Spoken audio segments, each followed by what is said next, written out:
কথায় আছে, অপেক্ষার ফল সুমিষ্ট হয়ে থাকে। চীনের দুঃখ যেমন হুয়াংহো নদী, ঠিক তেমনি বাংলাদেশের উত্তরাঞ্চলের মানুষের দুঃখ তিস্তা নদী। প্রতি বছর বর্ষা মৌসুমে ভারত তিস্তার বাঁধ খুলে দিয়ে উত্তরবঙ্গের মানুষদের বন্যায় উদ্বাস্তু করে থাকে। বাংলাদেশের উত্তরাঞ্চলের মানুষের দুঃখ এই তিস্তা নদীকে এবার আশীর্বাদে পরিণত করতে চলেছে নতুন বাংলাদেশের নতুন অন্তর্বর্তীকালীন সরকার। এতদিন বাংলাদেশের মানুষের উপর চেপে থাকা দিল্লির গোলাম সরকার ক্ষমতায় টিকে থাকতে তিস্তা মহাপরিকল্পনার কাজ বন্ধ রাখে। তবে এবার ডক্টর মোহাম্মদ ইউনূসের নেতৃত্বে তিস্তার পানির স্থায়ী সমাধান হতে যাচ্ছে। চীনের অর্থায়ন এবং কারিগরি সহায়তায় তিস্তা মহাপরিকল্পনার কাজ এবার শুরু হতে চলেছে। প্রধান উপদেষ্টা ডক্টর মোহাম্মদ ইউনূসের চীন সফরে চীনের অর্থায়ন এবং কারিগরি সহায়তায় তিস্তা মহাপরিকল্পনা বাস্তবায়নের চূড়ান্ত সিদ্ধান্ত হয়ে গিয়েছে। ভারতের শত বাধা এবং ষড়যন্ত্রের পর তিস্তা মহাপরিকল্পনার কাজ বাস্তবায়ন করতে চলেছে বাংলাদেশ। বিস্তারিত থাকছে আজকের এই ভিডিওতে। তিস্তা নদীর পানি নিয়ে বিগত কয়েক দশক যাবৎ বাংলাদেশের জনগণের সাথে রীতিমতো তামাশা করে গিয়েছে ভারত। তিস্তা চুক্তির নামে ধারাবাহিক নাটক করে গিয়েছে তারা। 2020 সালে চীন তিস্তা মহাপরিকল্পনা এবং ব্যবস্থাপনার প্রস্তাব দিলে সেখানেও ভারতের আপত্তি শুরু হয়। ভারতের আপত্তির মুখে বিগত সরকার চীনের প্রস্তাবিত তিস্তা মহাপরিকল্পনার কাজ বন্ধ করে দেয়। স্বাধীন দেশ হয়েও ভারতের চোখ রাঙানির কাছে হার মানে তৎকালীন সরকার। বাংলাদেশের উত্তরাঞ্চলের মানুষের স্বপ্ন মুহূর্তে মলিন হয়ে যেতে থাকে।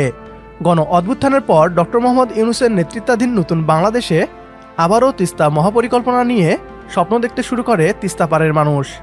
আলহামদুলিল্লাহ, এবার আর তাদের স্বপ্ন ভঙ্গ হচ্ছে না। প্রধান উপদেষ্টা ডক্টর মোহাম্মদ ইউনূস তার বলিষ্ঠ নেতৃত্বে ভারতীয় ষড়যন্ত্রকে হার বানিয়েছেন। ভারতের চোখ রাঙানিকে তোয়াক্কা না করে চীনের অর্থ এবং কারিগরি সহায়তায় তিস্তা মহাপরিকল্পনা বাস্তবায়নের চূড়ান্ত সিদ্ধান্ত নিয়েছেন ডক্টর ইউনূস। তিস্তা মহাপরিকল্পনা বাস্তবায়নের চূড়ান্ত সিদ্ধান্ত নেওয়া হয়েছে। তিস্তা নদীর কম্প্রিহেন্সিভ ম্যানেজমেন্ট অ্যান্ড রেস্টোরেশন প্রজেক্টে চীনা কোম্পানিগুলোর অংশগ্রহণকে স্বাগত জানিয়েছে বাংলাদেশ। একই সঙ্গে বাংলাদেশ মোংলা বন্দর আধুনিকায়ন ও সম্প্রসারণ প্রকল্পে চীনা কোম্পানিগুলোর অংশগ্রহণকে স্বাগত জানানো হয়। এর আগে একাধিকবার চীন বাংলাদেশকে তিস্তা মহাপরিকল্পনা বাস্তবায়নের কথা জানিয়েছে। চীন সফরে ডক্টর মোহাম্মদ ইউনূস তিস্তা মহাপরিকল্পনার চূড়ান্ত সিদ্ধান্ত দিয়ে এসেছেন। এর আগে বাংলাদেশের তিস্তা মহাপরিকল্পনাকে নিয়ে ভারত তীব্র আপত্তি জানায়। ভারতের আশঙ্কা, তিস্তা মহাপরিকল্পনা যেহেতু চিকেন নেক অর্থাৎ শিলিগুড়ি করিডোরের খুব কাছে, তাই এটি তাদের নিরাপত্তার জন্য হুমকি।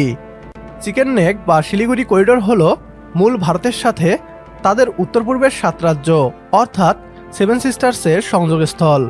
ছোট্ট এই ভূখণ্ডের মাধ্যমে ভারত তাদের 7 সিস্টার্সের সাথে যোগাযোগ করে থাকে।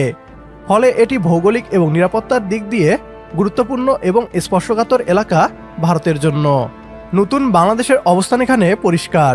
ভারত যেহেতু বাংলাদেশের ক্ষতির কথা চিন্তা করে না, তাই আমরাও ভারতের নিরাপত্তার বিষয়টি নিয়ে মাথা ঘামাবো না। ভারত যদি এতই ভয় পায় তাহলে বাংলাদেশের সাথে এতদিনে তিস্তা চুক্তি করে ফেলত। ভারত বাংলাদেশের ন্যায্য তিস্তার পানি দিলে $1 বিলিয়ন খরচ করে তিস্তা মহাপরিকল্পনা বাস্তবায়নের প্রয়োজন পড়ত না। ভারত আমও খাবে আবার ছালাও নিবে, তা হতে দিবে না নতুন বাংলাদেশ। তিস্তা মহাপরিকল্পনা বাস্তবায়নের জন্য প্রধান উপদেষ্টা ডক্টর মোহাম্মদ ইউনূসকে একটা ধন্যবাদ দেওয়া যেতেই পারে। আমাদের সাথে একমত হলে কমেন্ট বক্সে ইয়েস লিখে জানিয়ে দিন আমাদের। সেই সাথে ভিডিও শেয়ার করে দেখার সুযোগ করে দিন আপনার বন্ধুদের। পরবর্তী ভিডিও দেখার আমন্ত্রণ জানিয়ে বিদায় নিচ্ছি আজ। আল্লাহ হাফেজ।